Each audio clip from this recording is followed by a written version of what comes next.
প্রিয় ভাই, মুসলিম উম্মাহ আজ পরাজিত, নিপীড়িত ও নির্যাতিত।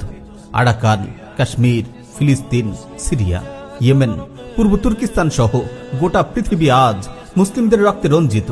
এই করুণ সময়ে মুসলিমদের ঘুরে দাঁড়ানোর জন্য প্রয়োজন আরও একটি বদরের, কারণ বদরের পথই উম্মার মুক্তি উত্থানের একমাত্র পথ।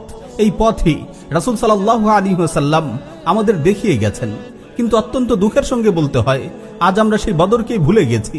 বদরের জন্য আমরা প্রস্তুতি নেব তো দূরের কথা, আমাদের আলোচনা থেকেও বদর আজ বিদায় নিয়েছে।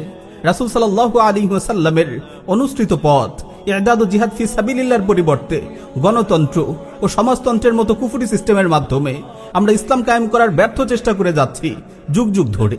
ফলে এক শতাব্দীকাল ধরে আমরা কাফিরদের পদতলে পিষ্ট হচ্ছি। প্রিয় ভাই, একটু চিন্তা করে দেখুন, রাসূলুল্লাহর পথ ছেড়ে মুসলিম উম্মাহ কিভাবে তার হারানো সম্মান ও মর্যাদা ফিরে পাবে।